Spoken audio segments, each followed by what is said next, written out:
நம்ம பல படங்கள்ல நெறைய பிரச்சனைகள் இருக்கிற விஷயங்கள்லாம் பார்த்துருப்போம். ஜாம்பீஸ்னால வரக்கூடிய பிரச்சனை, வைரஸ்னால இருக்கக்கூடிய பிரச்சனைன்ட்டு. ஆனா, அத விட டிஃபரண்டான ஒரு பிரச்சனை ஒண்ணு இருக்கு. நம்ம கண்ண திறந்தாலே நம்ம செத்துருவோம்னா எப்படி இருக்கும்? அப்படி ஒரு படத்த தான் இன்னைக்கு நான் உங்களுக்கு கொண்டு வந்திருக்கேன். இந்த படத்துல அந்த ஊர்ல இருக்கிற மக்கள் யாரு கண்ண திறந்து பார்த்தாலும் அவங்களே கொன்னுப்பாங்க. அப்படி இல்லன்னா ஏதோ ஒரு விஷயம் அது பேயா, மிருகமான்னு தெரியல. அப்படி ஒண்ணு அவங்கள வந்து கொன்னுடும். அப்படிப்பட்ட ஒரு விஷயத்துக்கிட்ட இருந்து இவங்க தப்பிச்சாங்களா இல்லையா அப்படின்ற ஒரு வித்தியாசமான கதையை சொல்லக்கூடிய படம் தான் 2018ல ரிலீஸ் ஆன தி பேர்ட் பாக்ஸ். இந்த படத்தோட முழு கதையை இந்த வீடியோல பார்க்க போறோம். அதுக்கெல்லாம் முன்னாடி நான் உங்ககிட்ட கேட்குற ஒரே விஷயம், இந்த வீடியோக்கு ஒரு லைக் பண்ணிருங்க, அப்படியே சப்ஸ்கிரைபும் பண்ணி விட்டுருங்க. அப்போனா தான் நான் போடக்கூடிய பல டிஃப்ரெண்டான மூவிஸ் உங்களுக்கு வந்து சேரும். வாங்க இப்போ இந்த கதைக்குள்ள போலாம். படத்தோடைய ஸ்டார்ட்டிங் சீன்ல ஒருத்தர் வாக்கி டாக்கி மூலியமா பேசிட்டு இருக்காரு. அதாவது எங்ககிட்ட தங்குறதுக்கும் இடம் இருக்கு, சாப்பிட்றதுக்கும் சாப்பாடு இருக்கு.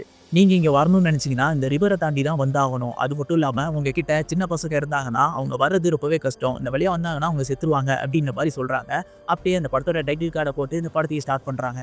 இப்போ நம்ம படத்தோடைய ஹீரோயினை காமிக்கிறாங்க. இவங்களுக்கு 2 பசங்க வேற இருக்காங்க. சின்ன பசங்க தான். அவங்க கிட்ட ஒரு விஷயத்த சொல்றாங்க. இங்க பாருங்க, நம்ம இப்போ போற இடம் பார்த்தீங்கன்னா ரொம்பவே ஆபத்தான இடம். நான் சொல்றது மட்டும் தான் நீங்க செய்யணும் அப்படின்ற மாதிரி சொல்றாங்க. அப்புறமா உங்க கண்ணுல நான் ஒரு துணியை வந்து கட்டி விடுவேன். அதை எக்காரந்து கொண்டும் கலட்டவே கூடாது அப்படின்ற மாதிரி சொல்லி துணியை கட்டிட்டு 3 பேருமே அங்க அது ஒரு பேர்டையுமே வந்து பாக்ஸ்ல போட்டுட்டு நடக்க ஆரம்பிக்கிறாங்க. ஒரு கயிறு இருக்கும். அந்த கயிறை பிடிச்சிட்டே நடந்து போக அங்க ஒரு போட்டுமே இருக்கு. அந்த போட்ல ஏறிக்கிறாங்க. அந்த ஆத்துலயும் அந்த போட் எடுத்துட்டு அப்படியே துடுப்பு போட்டு போயிட்டு இருக்காங்க. அப்படியே 5 வருஷத்துக்கு முன்னாடி நடக்கிறத காமிக்கிறாங்க. நம்ம ஹீரோயின் பாத்தீங்கன்னா பிரெக்னெண்டா இருக்கா. ஸோ இவளை பார்த்துக்கிறதுக்காக இவளோட அக்கா வந்து இங்க வந்துட்டாங்க. அப்போ இவங்க 2 பேரும் பேசிட்டு இருக்கும்போது டிவி நியூஸ்ல ஒரு விஷயம் ஓடிட்டு இருக்கு. அதுல ரிப்போர்ட்டர் பாத்தீங்கன்னா ரஷ்யால இருக்கிற எல்லா மக்களுமே தன்னைத்தானே அவங்களே எரிச்சுக்கிட்டு செத்துட்டு இருக்காங்க. இங்க என்ன நடக்குதுன்னே புரியல அப்படின்ற மாதிரி பேசிட்டு இருக்காங்க. இதெல்லாம் பார்த்து இவங்க 2 பேருமே சரி அது ரஷ்யால தானே நடக்குது, நமக்கு எதுவும் ஆகாது அப்படின்னு சொல்லிட்டு செக்அப் பண்றதுக்காக ஹாஸ்பிட்டலுக்கும் போறாங்க. அங்க போயிட்டு இருக்கும்போது ஹாஸ்பிட்டல்ல ஒரு பொண்ணு அவளோட பாய் ஃப்ரெண்டு கிட்ட போன் பேசிக்கிட்டே வலிச்சிட்டு இருக்கா. இதெல்லாம் பார்த்து சிரிச்சுட்டே இவங்க 2 பேருமே செக்அப் பண்றதுக்காக போறாங்க. உள்ள போனா உங்க குழந்தை ஹெல்தியா தான் இருக்கு, ஹெல்தியா தான் பிறக்கும் அப்படின்ற மாதிரி டாக்டர் சொல்றாங்க. சரி ஓகே, செக்அப்லாம் முடிய போகுது. இப்போ அவங்க அக்கா பாத்தீங்கன்னா நான் கீழே போய் கார்ல வெயிட் பண்றேன், நீ வா அப்படின்னு சொல்லிட்டு கிளம்பிடுறாங்க. இவனுமே அதான் நம்ம ஹீரோயினுமே அந்த இடத்துல இருந்து வெளியே வந்து பார்த்தா பொண்ணு வந்து பாய் ஃப்ரெண்ட் கிட்ட பேசிட்டு இருந்தால அவ பாத்தீங்கன்னா அவ தலையவே தானாவே அந்த கண்ணாடியில முட்டிக்கிறா, ரத்தம் வேற ஊத்த ஆரம்பிக்குது. இதெல்லாம் பார்த்து நம்ம ஹீரோயின் பயந்து போய் கீழே ஓடி வரா. கார்ல அவங்க அக்கா இருக்காங்கல்ல அதுல ஏறிட்டு காரை டக்குன்னு எடுங்க அப்படின்ற மாதிரி சொல்றான். இங்க ஏதோ ஒன்று நடக்குது, எதுவுமே சரியில்லை அப்படின்ற மாதிரி சொல்ல அவளும் பாத்தீங்கன்னா கார் எடுத்துட்டு வேகமா ஓட்டிட்டு போயிட்டு இருக்கா. இப்போ அவங்க போற வழியிலேயே எல்லாருமே கார் ஒவ்வொன்றும் மோதிக்கிட்டு இருக்கு, அங்கிட்டு இங்கிட்டும் போயிட்டு இருக்கு. இவங்களுமே என்ன பண்றதுன்னு தெரியாம போயிட்டு இருக்கும்போது அப்போ அங்க அக்கா இருக்காங்கல்ல அவங்களுக்கு என்னமோ ஆயிடுச்சு, ஸ்ட்ரக் ஆகி உட்காந்துடுறாங்க. அவங்க கார் ஓட்டல, அதுல அவங்க கார் ஆக்சிடென்ட் ஆகி கீழே விழுந்துருது. அப்போ ஹீரோயினுக்கு பாத்தீங்கன்னா பெருசா அடிப்படல, அவங்க கார்ல இருந்து வெளியே வராங்க. அப்போ அவளோட அக்கா பாத்தீங்கன்னா அந்த கார்ல இருந்து எதிர்த்து போய் ரோட்ல வந்துட்டு இருந்த ஒரு ட்ரக்ல தானாவே மோதிக்கிட்டு அந்த இடத்துல செத்து போயிடுறாங்க. இதெல்லாம் பார்த்து ஹீரோயினுக்கு ஒண்ணுமே புரியல. அங்க இருக்கிற மக்கள் எல்லாருமே அலறிட்டு ஓடுறாங்க. அவங்கள ஃபாலோ பண்ணிட்டே நம்ம ஹீரோயினும் ஓடி போயிட்டு இருக்கா. அப்படி ஓடுனதுல நம்ம ஹீரோயினு கீழே விழுந்துடுறாங்க. அவங்க வேற பிரெக்னெண்டா இருக்காங்களா, யாருக்குமே உதவி பண்ணணும்னு தோணவே இல்லை. அப்போ ஒரு பொண்ணு பாத்தீங்கன்னா வீட்டுல இருந்து வெளியே வந்து அவங்களை தூக்கி விடுறதுக்காக வரா. அவளோட ஹஸ்பண்டுமே போகாதன்னு கத்துனாலுமே அவளை காப்பாற்றணும்னு சொல்லி வந்தவ வெளியே எதையோ ஒன்று பார்த்துட்டு அங்கே எரியிற காரில் போய் தானாகவே உட்காந்து எரிச்சுக்கலாம் அவளோட உடம்ப. இப்போ டாம்ன்ற ஒருத்தர், இவர் தான் நம்ம படத்துடைய ஹீரோனே வச்சுக்கலாம். இவர் நம்ம ஹீரோயினை பார்த்து அப்படியே தூக்கிட்டு காப்பாற்றி கூப்பிட்டு போறாரு. அப்போ அந்த வீட்டுக்குள்ளே இருக்கவங்க கதவு திறக்க மாட்டேங்கிறாங்க. ஏன்னா வெளியே இருக்கவங்க உள்ளே வந்துட்டா அவங்களுக்கும் இந்த மாதிரி ஆயிடும்னு நினச்சிக்கிட்டு கதவு பூட்டிக்கிட்டே இருக்காங்க. அப்போ நம்ம டாமும் ஹீரோயினும் எவ்வளோ கெஞ்சி பார்க்குறாங்க. அப்போ அந்த வீட்டோட ஓனர் பார்த்தீங்கன்னா இது என்னோட வீடு தான், நான் திறந்து விடுவேன்னு சொல்லிட்டு கதவு திறக்கிறாரு. இவங்க 2 பேரும் உள்ள வந்துடுறாங்க. இப்போ எல்லாத்தையுமே பூட்டிடுறாங்க. இவங்களுக்கு ஒன்றுமே புரியல, வெளியே என்ன நடக்குது, இப்போ உங்களோட சொந்தக்காரங்களே செத்துட்டு இருக்காங்க அப்படின்றத புரிஞ்சுக்கிட்டு நம்ம எதையோ ஒன்று பார்க்கறனால தான் அவங்க எல்லாம் சாகுறாங்க, எல்லா விண்டோவும் க்ளோஸ் பண்ணுங்கன்னு சொல்லி விண்டோ எல்லாத்தையுமே க்ளோஸ் பண்ணிடுறாங்க. எப்படியே கட் பண்ணா இப்போ ப்ரெசென்ட்டை காமிக்கிறாங்க. ரிவர்ல கிட்டத்தட்ட 6 மணி நேரமா அவங்க டிராவல் பண்ணிட்டு இருக்காங்க. அவங்க பசங்களை கண்ணு கட்டி தான் இருக்கு. இப்போ பார்த்தீங்கன்னா அவங்க ஒரு பாக்ஸ்ல பேர்டை வச்சிருப்பாங்க. ஸோ அந்த பேர்ட் எல்லாமே இருக்கா அப்படின்னு சொல்லி செக் பண்றதுக்காக அவங்க லைட்டா திறந்து பார்க்குறாங்க. அந்த பேர்ட்ஸ் எல்லாமே கத்த ஆரம்பிக்குது. அப்போ அவங்கள சுத்தி ஏதோ ஒரு அமானுஷ்யமா நடக்கிறத அவங்க ஃபீல் பண்றாங்க. அப்படியே கட் பண்ணிட்டு இப்போ பாஸ்ட்ல காமிக்கிறாங்க. இவங்க எல்லாருமே அந்த வீட்டுக்குள்ள இருந்தாங்கல்ல, அப்போ அவங்க கதவு தட்டுற சத்தம் கேட்குது. யாரா அது, திறக்கலாமா வேணாமா அப்படின்னு சொல்லி எல்லாருமே யோசிச்சுட்டு இருக்காங்க. அப்போ நம்ம ஹீரோயின் பார்த்தீங்கன்னா அங்க ஒரு கண்ணு இருக்கும், அதை எடுத்து வச்சுட்டு நீங்க கதவை திறங்க, அங்க வெளியே இருக்கவங்க பாதிக்கப்பட்டவங்களா இருந்தா நான் அப்படியே ஷூட் பண்ணிடுறேன், அப்படி இல்லைன்னா உள்ள கூப்பிட்டுக்கலாம் அப்படின்ற மாதிரி ஒரு ஐடியா கொடுக்குறா. இவங்களும் அப்படியே வந்து கதவை திறக்கிறாங்க. பார்த்தா அங்க இருக்கிறது ஒரு பிரெக்னென்ட் லேடி தான். அவ உள்ள வந்துட்டு பக்கத்து வீட்டில் தான் நான் இருந்தேன், நீங்க எல்லாருமே இங்க சேஃபா இருக்கிறது பார்த்தேன், அதனால தான் நான் இங்க வந்தேன் அப்படின்னு மாதிரி சொல்றா. சரி ஓகேன்னு அவளையுமே உள்ள சேர்த்துக்கிறாங்க. இப்போ அந்த ஹவுஸ் ஓனர் பார்த்தீங்கன்னா ஒரு ஐடியா கொடுக்குறாரு. நான் வெளியே என்ன நடக்குதுன்னு தெரிஞ்சுக்கிறதுக்காக சிசிடிவியை வந்து பொருத்திருக்கேன் என் வீட்டில், அது மூலியமா என்ன நடக்குது அப்படின்றத பார்த்துக்கலாம், நம்ம இங்கே இருந்தோம் அப்படின்னா கண்டிப்பாக செத்துருவோம் அப்படின்ற மாதிரி சொல்றாரு. அப்போ மத்தவங்க எல்லாருமே நம்ம அந்த சிசிடிவி கேமரா மூலியமா பார்த்தா கூட நமக்கும் எதுவும் ஆயிடும்ல அப்படின்ற மாதிரி சொல்றாங்க. அப்பதான் அந்த ஹவுஸ் ஓனரு இல்ல இல்ல அதெல்லாம் நடக்கிறதுக்கு வாய்ப்பு இல்ல. அப்படி ஆச்சு அப்படின்னா நான் வேணா அந்த சிசிடிவி ரூம்ல போய் உட்காந்துக்கிறேன். என்ன கட்டி போட்டு வச்சிருங்க. நான் அந்த சிசிடிவி கேமரால என்ன நடக்குது அப்படின்றத உங்களுக்கு சொல்லிக்கிட்டே இருக்கேன். எனக்கு ஏதாவது ஆச்சு நான் மாறினேன் அப்படின்னா என்ன சுட்டு கொன்னுருங்க அப்படின்ற மாதிரி சொல்றாரு. சரி ஓகேன்னா அந்த ரூம்ல அவரையும் கட்டி போட்டுட்டு க்ளோஸ் பண்ணிடுறாங்க. இப்போ அவரும் அந்த சிசிடிவி கேமரா மூலியமா பார்த்துட்டு இருக்க அங்க இலைகள் எல்லாமே பறந்து வந்துட்டு இருக்கு. அதுக்கு நடுவுல ஒரு கருப்பு உருவம் மாதிரி வருது பாருங்க. அத அவர் பார்த்தோனமே இவரும் மாற ஆரம்பிச்சிடுறாரு. இது எல்லாத்தையுமே நோட்டீஸ் பண்ண இவங்க மேல போலான்னு சொல்லிட்டு கதவை திறந்து பார்த்தா, அவர் அதுக்குள்ள அந்த டேபிள்ல முட்டிக்கிட்டு செத்து போயிடுறாரு. ஹவுஸ் ஓனர் தனக்கு தானே சூனி வச்சுக்கிட்டாருன்னே சொல்லலாம். இப்போ அந்த பிரெக்னன்ட் லேடியும் நம்ம ஹீரோயினும் நல்லா பேச ஆரம்பிக்கிறாங்க. அண்ட் அந்த டாமுமே நம்ம ஹீரோயின் கிட்ட நல்லா பழகுறாரு. அப்படியே அடுத்த சீன்ல பார்த்தீங்கன்னா, பிரசன்ட்ல அந்த ரிவர காட்டுறாங்க. அந்த இடத்துல யாரோ ஒரு ஆளு கத்துற மாரி சத்தம் கேட்குது. நம்ம ஹீரோயினும் பசங்கள சேஃபா வச்சுக்கணும்னு சொல்லிட்டு 2 பேத்துக்கு மேலயுமே ஒரு பெட் ஷீட்ட கவர் பண்ணிட்டு, இவங்க கையில ஒரு கன் எடுத்துட்டு ஷூட் பண்றாங்க. எங்க சத்தம் கேட்குதோ அத நோக்கி ஷூட் பண்ணிட்டே வராங்க. ஆனா யாருமே செத்த மாரி தெரியல. அப்போ அந்த ஆளு பார்த்தீங்கன்னா, இவர் பக்கத்துல வந்துட்டு அந்த போட்ட அட்டாக் பண்ண ஆரம்பிக்கிறாரு. நம்ம ஹீரோயினே அட்டாக் பண்ண ஆரம்பிக்கிறார். ஆனா நம்ம ஹீரோயின் பக்கத்துல இருக்கிற ஒரு பெரிய கத்தி இருக்கும். அத எடுத்த உடனே அந்த இடத்துல சதக் சதக்குன்னு குத்திட்டு, சாகடிச்சுட்டு அங்க இருந்து போட் எடுத்துட்டு மறுபடியும் கிளம்ப ஆரம்பிச்சுடுறாங்க. இப்போ மறுபடியும் பாஸ்ட்ல காமிக்கிறாங்க. இந்த வீட்டுக்குள்ள இருக்காங்கல்ல, ரொம்ப நேரத்துக்கு இவங்க இருந்ததுனால பசிக்க ஆரம்பிக்குது. சாப்பாடுமே எதுவும் இல்லங்க. அப்போ சார்லின்ற ஒருத்தன் அவன் வந்து பக்கத்துல இருக்கிற ஒரு சூப்பர் மார்க்கெட்ல தான் வேலை பார்த்திருப்பான். அவன் ஒரு ஐடியா சொல்றான். நம்ம அங்க போனா என்ன? அங்க போய் எல்லாத்தையும் திங்ஸ் எடுத்துட்டு வந்துடலாம்ல அப்படின்னு சொல்ல, எப்புட்றா போறது அப்படின்ற மாதிரி யோசிச்சா, அவங்க கிட்ட ஒரு கருப்பு கலர் கார் இருக்கும். அந்த காரை சுத்தியுமே நம்ம க்ளோஸ் பண்ணிடலாம். நம்ம பார்த்தா தானே நமக்கு ஆபத்து. அந்த காரை சுத்தியுமே நியூஸ் பேப்பர், பெயிண்ட்ன்னு சொல்லி எல்லா இடத்துலயுமே க்ளோஸ் பண்ணிடுறானுங்க. அதுக்கப்புறமா அதுக்குள்ள உட்காந்துட்டு ஜிபிஎஸ் ட்ராக்கர் மூலியமா அவனுங்க பார்த்துட்டு கார்ல ஓட்டிட்டு போயிட்டு இருக்காங்க. அந்த கார்லயுமே சுத்தியுமே ஆபத்து இருக்கான்னு சொல்லி அது காட்டிக்கிட்டே அலர்ட் பண்ணிக்கிட்டே இருக்கும். அத வச்சு அவங்க இன்ன வரைக்கும் கரெக்ட்டா தான் போயிட்டு இருக்காங்க. அப்புறம் ஒரு கட்டத்துல அவங்க கார சுத்தியுமே ஏதோ ஒண்ணு இருக்கு அப்படின்ற மாரி காட்டுது. அப்புறம் தான் புரியுது அந்த கருப்பு கலர் விஷயம் தான் இவங்க கார போட்டு உலுக்கிக்கிட்டு இருக்கு. இவங்களுக்கு இப்போ என்ன பண்றதுன்னே தெரியல. ஆனா கார ஓட்டுறது நம்ம டாம் தான், ஹீரோ தான். அவன் பார்த்தீங்கன்னா கார முன்னாடியும் பின்னாடியும் தள்ளி அந்த கருப்பு கலர் விஷயத்த தள்ளி விட்டுறான் போல. அங்கருந்து எப்படியோ சூப்பர் மார்க்கெட்டுக்கு வந்துடுறாங்க. இவங்க எல்லாருமே கண்ண கட்டிட்டு தான் அந்த சூப்பர் மார்க்கெட்டுக்குள்ளேயும் போறாங்க. கதவு க்ளோஸ் பண்ணிடுறாங்க. இப்போ அங்க இருக்கிற எல்லா விஷயத்தையுமே எடுத்து வச்சுக்கிறாங்க. நம்ம ஹீரோயினும் அங்க ஒரு பேர்ட பார்க்குறா. அதையுமே அவ எடுத்து வச்சுக்கிறா.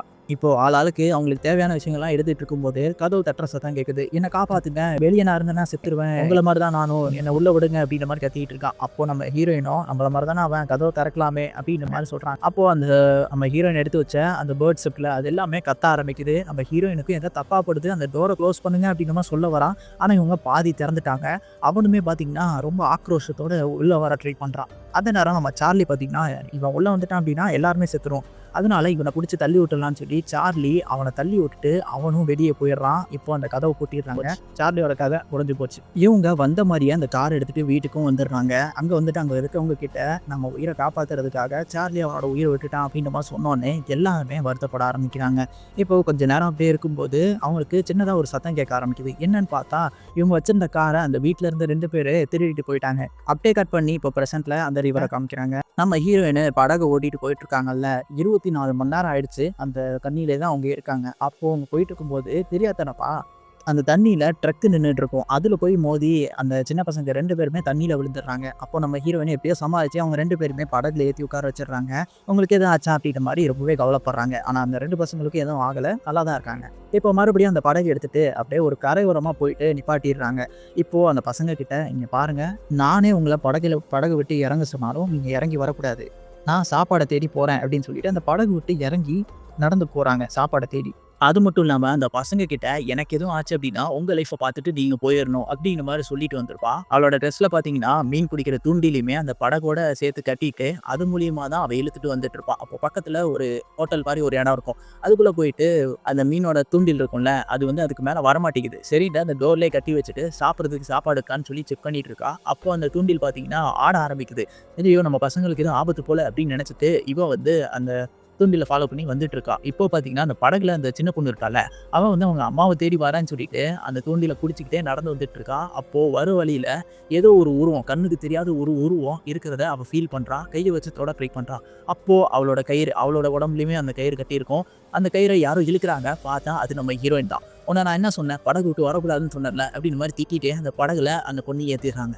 அவளும் சாரிம்மா நான் இதுக்கப்புறம் இப்படி பண்ண மாட்டேன் அப்படின்ற மாதிரி சொல்றா. சரின்ட்டு அப்படியே அந்த படம் எடுத்துட்டு மறுபடியும் கிளம்ப ஆரம்பிக்கிறாங்க. இப்போ பாஸ்ட்ல பாத்தீங்கன்னா அந்த வீட்டுக்குள்ள யாருன்னே தெரியாத ஒருத்தர் உள்ள நுழைஞ்சுட்டாரு. அத பார்த்து நம்ம ஹீரோயினும் கன்னு வச்சுட்டு மிரட்டுறாங்க. டாம கூப்பிடுறாங்க. அப்புறம் அங்க வந்து டாமுமே இவன ஷூட் பண்ணலாம் அப்டின்ற மாரி நெனைக்க, அப்பதான் அவன் சொல்றான், "நானுமே உங்கள மாரி தான். என்ன காப்பாத்துங்க. எனக்கு எதுவுமே ஆகல" அப்டின்ற மாரி சொல்லி ரொம்பவே பரிதாபப்படுற மாரி பேசுறாருங்க. இவர பார்த்தோனமே அந்த ஒரு மொட்டை தலையா இருப்பான்ல, அவன் பார்த்தீங்கன்னா மிரட்ட ஆரம்பிக்கிறான். ஆனா அவனோட வைஃப் பார்த்தீங்கன்னா, அவனோட தலையிலேயே பாட்டில வச்சு அடிச்சு மயக்க போட வச்சுடுறாங்க. "இவன் இங்கேயே இருக்கட்டும். நம்மள மாரி தானே" அப்டின்ற மாரி சொல்லி அவன பாவம் பார்த்து விடுறாங்க. இப்போ அந்த பிரெக்னன்ட் லேடி வந்திருப்பாங்கல்ல, அவங்களுக்கும் நம்ம ஹீரோயினுக்கும் ஒரே நேரத்துல பிரசவ வலி வருது. நம்ம டாம்பு தான் 2 பேருக்குமே பிரசவம் பார்த்துட்டு இருக்கான். அந்த நேரம் அந்த ஒரு ஆள் புதுசா வந்தான்ல, அவன் கையில டிராயிங்ஸ்லாம் இருக்கு. அதாவது அந்த அமானுஷ்யமான உருவம் எப்படி இருக்கும்னு சொல்லி அவன் டிராயிங்லாம் பண்ணி வச்சிருக்கான். இவனுமே அதனால அஃபெக்ட் ஆயிருக்கான் போல. ஸோ அதனால அந்த வீட்ல இருக்க விண்டோஸ் எல்லாத்தையுமே திறந்து விட்டுட்டு இருக்கான். இவன் இப்படி பண்ணிட்டு இருக்க, எல்லாருமே இத பார்த்துட்டு கடுப்பாகுறாங்க. அப்போ மேல பிரசவம் பார்த்துட்டு இருந்தான்ல, அவனுமே பிரசவம் பார்த்துடுறான். அப்புறம் டாமு கீழ வந்தவன், இவன் வந்து அந்த பேர்ட்ஸ் எல்லாத்தையுமே ஃப்ரீசர்ல வைக்கிறத பார்த்தோனே, அத எடுக்க ட்ரை பண்றான். அந்த நேரத்துக்கு அந்த கோட் சூட் போட்ட ஆளு, நம்ம டாமியுமே அடிச்சு மயக்கம் போட வச்சுட்டு அந்த பக்கமா போறாரு. அப்போ அந்த மொட்டை தலைய கண்ல அவனுமே இவன பார்த்துடுறான். இப்போ மேல அந்த ஆளு போறாருங்க. அங்க பார்த்தா 2 பேருக்குமே குழந்தை பிறந்துருச்சு. அந்த குழந்தைய நான் பார்க்கலாமா? அப்படின்ற மாரி கேட்கிறாரு. பார்க்கலாம்னு சொல்லி காட்டுறாங்க. அது மட்டும் இல்லாம அந்த பிரெக்னன்ட் லேடி இருப்பாங்கல்ல, அவங்களையுமே அவன் பார்த்துடுறான். பார்த்த உடனே அந்த ஜன்னல ஓப்பன் பண்ணிட்டு அத போய் பார்க்க வைக்கிறான் இந்த ஆளு. அந்த பிரெக்னன்ட் லேடி அத பார்த்தோனே அவங்களோட குழந்தைய தூக்கிட்டு அப்படியே ஜன்னல் வழியா சாகுறதுக்காக போயிட்டு இருக்காங்க. ஆனா அந்த நேரம் நம்ம ஹீரோயின் உங்க கையில இருக்கிற அந்த குழந்தைய வாங்கிட்டு இவங்களோட குழந்தையும் அந்த குழந்தையும் சேர்த்து பெட்ஷீட்குள்ள போய் ஒளிஞ்சுக்கிறாங்க. இப்போ அந்த பிரெக்னன்ட் லேடி மட்டும் அந்த ஜன்னல் வழியா குதிச்சு அந்த இடத்துல செத்து போயிடுறாங்க. இப்போ இந்த ஆளு நம்ம ஹீரோயினை பார்க்கலாம்னு சொல்லி வரும்போது அந்த மொட்டை தலையன் கண்ணை எடுத்துட்டு உள்ள வந்துடும். அவன் கண்ணை மூடிட்டு இவனை ஷூட் பண்ண ட்ரை பண்றான். அப்போ இந்த ஆளோட ஷோல்டர்ல அடிபட்டுருது. இப்போ 2 பேருமே சண்டை போட்டு கீழே விழுந்துடுறாங்க. அந்த நேரத்துல இவரோட கையில இருக்க கத்திக்கோல் வச்சு அந்த மொட்டை தலையனையுமே போட்டு தள்ளிடுறாரு. இப்போ கீழே பார்த்தீங்கன்னா கண்ணு விழுந்திருக்கும். அந்த கண்ணை எடுக்கலாம்னு சொல்லி போக, அப்போ டாமுமே அங்கே விழுந்துருப்பாரு. அவரும் கண்ணை எடுக்க ட்ரை பண்ணுறாரு. இப்போ கடைசியாக நம்ம டாமு அந்த கண்ணை எடுத்து அந்த ஆளை போட்டு தள்ளிடுறாரு. இப்போ நம்ம ஹீரோயினையும் அந்த 2 குழந்தைங்களையும் கூட்டுட்டு காட்டுக்குள்ள ஒரு இடத்துல வந்து இவங்க ஸ்டே பண்ணி வாழ்ந்துட்டு இருக்காங்க. 5 வருஷங்கள் ஆயிடுது. இவங்க என்ன பண்ணுவாங்கன்னு பார்த்தீங்கன்னா, ஒரே இடத்துல ஸ்டே பண்ண மாட்டாங்க. வேற வேற இடத்துக்கு மாறி மாறி போய் தங்கிட்டு இருப்பாங்க. அவங்க கண்ணையுமே திறக்க மாட்டாங்க. கண்ணு கட்டி தான் இருக்கும். வீட்டுக்குள்ள இருக்கும்போது மட்டும்தான் கண்ணை திறந்துருப்பாங்க. ஸோ இப்படி வாழ்றதுனால தான் இவங்க சேஃபா இன்னும் உயிரோட இருக்காங்க. இவங்க பசங்களுமே கொஞ்சம் வளர்ந்துட்டாங்கன்னே சொல்லலாம். அந்த நேரம் தான் இவங்களுக்கு அந்த செய்தி வந்திருக்கும். அதாவது எங்க கிட்ட சாப்பிட்றதுக்கு சாப்பாடு, தங்குறதுக்கு என்னலாம் இருக்கு. நீங்க வரணும் அப்படின்னா அந்த ரிவரை தாண்டி வாங்க அப்படின்ற ஒரு மெசேஜ் வந்திருக்கும். இதை கேட்ட ஹீரோயினும் நம்ம அங்கே கூட்டு போகலாம் அப்படின்ற மாதிரி யோசிக்கிறாங்க. ஆனால் அப்புறம் தான் அவங்களுக்கு தெரிய வருது, அந்த ரிவரில் போகலாம் அப்படின்னா அந்த ரிவருக்குள்ளே எந்த சின்ன பசங்க விழுந்தாலுமே அவங்க உயிரோடு இருக்க மாட்டாங்க, செத்துருவாங்க அப்படின்னு ஒரு விஷயம் தெரிய வருது. அதனாலேயே இவங்க ரொம்பவே யோசிக்கிறாங்க. அப்போது இவங்க இருக்கிற அந்த வீட்டுக்கும் சில பேர் வந்துடுறானுங்க. யாருன்னு பார்த்தீங்கன்னா இவங்க வீடு மாறி மாறி வந்துட்டு இருப்பாங்கல்ல, அப்படி வந்துட்டு இருக்கும்போது அவங்களோட இடத்துக்குள்ளேயும் இவங்க வந்திருப்பாங்க போல. இவங்கள போட்டு தட்டுறதுக்காக அந்த கேங்கு கன் எடுத்துட்டு வராங்க. இப்போ நம்ம ஹீரோ டாம் என்ன